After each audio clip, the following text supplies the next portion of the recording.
Assalamualaikum warahmatullahi wabarakatuh. Perkenalkan saya Yelza Gustina, peserta Latsar golongan 3 angkatan 2 CPNS Kota Padang.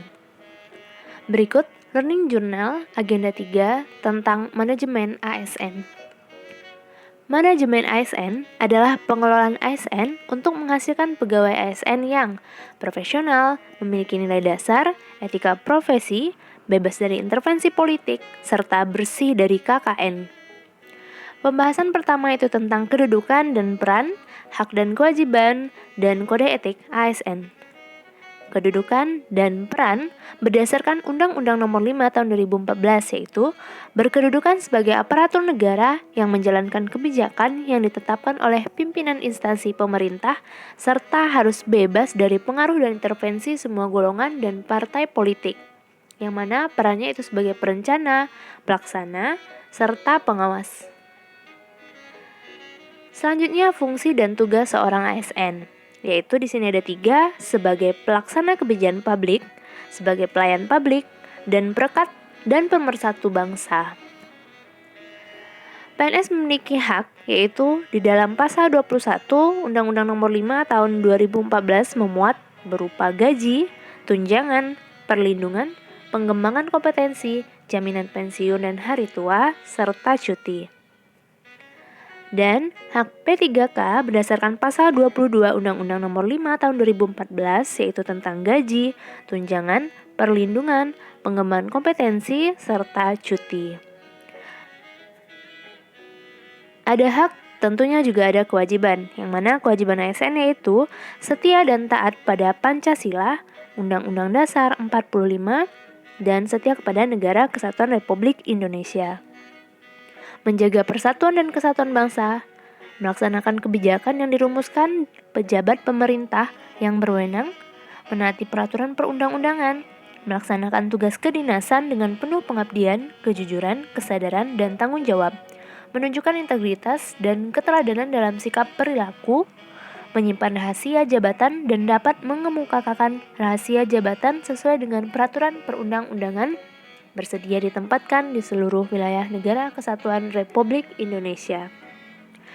Dan berikut nilai dasar aparatur sipil negara berdasarkan Undang-Undang Nomor 5 Tahun 2014, yaitu memegang teguh ideologi Pancasila, setia dan mempertahankan Undang-Undang Dasar 1945 serta pemerintahan yang sah, mengabdi kepada negara dan rakyat Indonesia, menjalankan tugas secara profesional dan tidak berpihak, membuat keputusan berdasarkan prinsip keahlian, menciptakan lingkungan kerja yang non-diskriminatif, memelihara dan menjunjung tinggi standar etika yang luhur, mempertanggungjawabkan tindakan dan kinerja kepada publik, dan lain-lain. Selanjutnya, pembahasan tentang kode etik dan kode perilaku ASN. Merupakan pengaturan perilaku dan bertujuan menjaga martabat dan kehormatan ASN itu sendiri, yang mana beberapa kode etik ASN yaitu melaksanakan tugas dengan jujur, bertanggung jawab, dan berintegritas tinggi, melaksanakan tugas dengan cermat dan disiplin, melayani dengan sikap hormat, sopan, dan tanpa tekanan, melaksanakan tugas sesuai dengan ketentuan peraturan perundang-undangan, melaksanakan tugas sesuai dengan perintah atasan atau pejabat yang berwenang, menjaga kerahasiaan yang menyangkut kebijakan negara, dan lain-lain. Pembahasan yang kedua yaitu tentang sistem merit. Sistem merit adalah kebijakan dan manajemen ASN yang berdasarkan pada kualifikasi, kompetensi, dan kinerja secara adil dan wajar dengan tanpa membedakan latar belakang politik, ras, warna kulit, agama, asal-usul, jenis kelamin, status pernikahan, umur, atau kondisi kecacatan. Berikut manfaat sistem merit bagi organisasi, yaitu mendukung keberadaan penerapan prinsip akuntabilitas, kemudian dapat mengarahkan sumber daya manusia untuk dapat mempertanggungjawabkan tugas dan fungsinya. Selanjutnya, instansi pemerintah mendapatkan pegawai yang tepat dan berintegritas untuk mencapai visi dan misinya.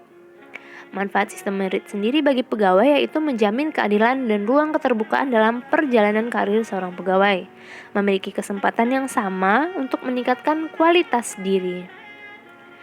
Jabatan ASN. adalah kedudukan yang menunjukkan tugas, tanggung jawab, wewenang, dan hak seorang pegawai aparatur sipil negara dalam suatu satuan organisasi.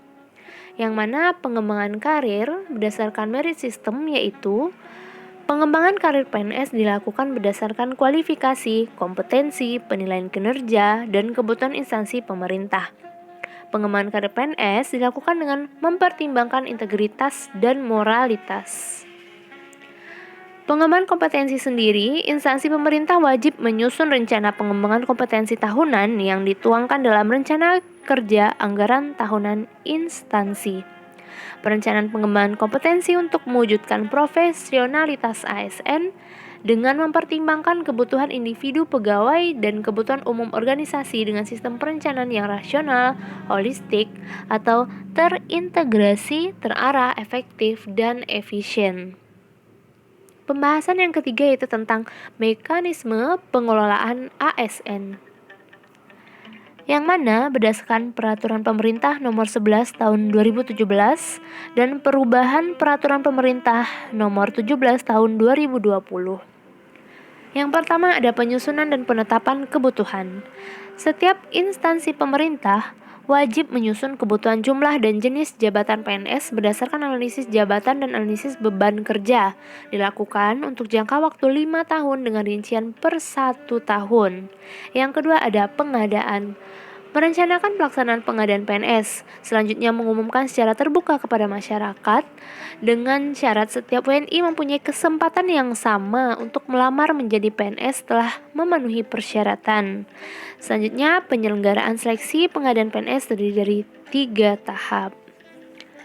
Yang ketiga ada pangkat dan jabatan, yaitu kompetensi, kualifikasi, persyaratan yang dibutuhkan. Selanjutnya ada pengembangan karir, yaitu berdasarkan kualifikasi, kompetensi, penilaian kinerja, kebutuhan instansi, kompetensi, integritas, serta moralitas. 5. Pola karir. Pola karir PNS terintegrasi secara nasional, disusun sesuai dengan kebutuhan berdasarkan pola karir nasional. Selanjutnya ada promosi, yaitu merupakan bentuk pola karir yang dapat berbentuk vertikal atau diagonal. Di sini juga ada mutasi, setiap PNS dapat dimutasi dengan dan atau lokasi dalam satu instansi pusat, antar instansi pusat, satu instansi daerah, antar instansi daerah, antar instansi pusat dan instansi daerah, dan keperwakilan Negara Kesatuan Republik Indonesia. Yang kedelapan ada penilaian kinerja PNS, yaitu suatu proses penilaian secara sistematis yang dilakukan oleh pejabat penilai terhadap sasaran kerja pegawai dan perilaku kerja PNS. Prestasi kerja merupakan hasil kerja yang dicapai PNS pada satuan organisasi sesuai dengan sasaran kerja pegawai atau SKP dan perilaku kerja. Yang kesembilan ada penggajian dan tunjangan, berupa gaji, tunjangan kinerja, serta tunjangan kemahalan. Juga ada penghargaan, berupa tanda kehormatan, kenaikan pangkat, kesempatan prioritas untuk pengembangan kompetensi, kesempatan menghadiri acara resmi atau kenegaraan. Yang 11 yaitu disiplin. Kesanggupan PNS menaati kewajiban dan menghindari larangan atau sanksi, berupa pelanggaran disiplin atau hukuman disiplin. Pemberhentian PNS dibagi menjadi 3, yaitu yang pertama dengan hormat, seperti meninggal dunia atas permintaan sendiri, mencapai batas usia pensiun, perampingan organisasi, tidak cakap jasmani dan atau rohani. Yang kedua, pemberhentian secara tidak dengan hormat, dikarenakan penyelewengan terhadap Pancasila dan Undang-Undang Dasar 1945, tindak pidana kejahatan yang berhubungan dengan jabatan, menjadi anggota dan atau pengurus partai politik, tindak pidana dengan pidana penjara paling singkat 2 tahun dan pidana berencana. Juga ada pemberhentian sementara. Ini dikarenakan diangkat menjadi pejabat negara, diangkat menjadi komisioner atau anggota lembaga non-struktural, ditahan karena menjadi tersangka tindak pidana.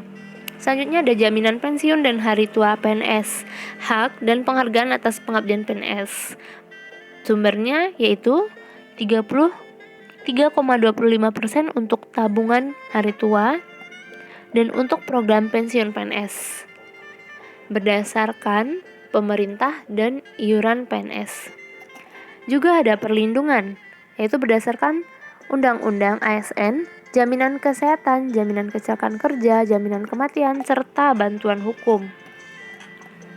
Sistem informasi ASN, riwayat pendidikan dan latihan, riwayat pendidikan formal dan non-formal, riwayat penghargaan, tanda jasa atau tanda kehormatan.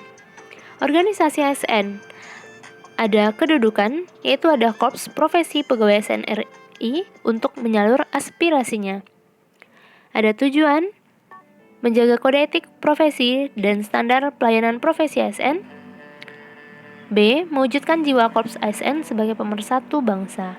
Fungsinya itu pembinaan dan pengembangan profesi ASN, memberikan perlindungan hukum dan advokasi terhadap dugaan pelanggaran sistem merit dan masalah hukum dalam melaksanakan tugas, memberikan rekomendasi kepada Majelis Kode Etik instansi terhadap pelanggaran kode etik profesi dan kode profesi, menyelenggarakan usaha-usaha untuk peningkatan kesejahteraan anggota Korps Profesi ASN RI sesuai dengan peraturan perundang-undangan. Juga ada penyelesaian sengketa, yang mana keberadaan diajukan secara tertulis kepada atasan. Sengketa pegawai ASN diselesaikan melalui upaya administratif. Oke, sekian presentasi saya. Terima kasih saya ucapkan. Billahi taufiq wal hidayah. Assalamualaikum warahmatullahi wabarakatuh.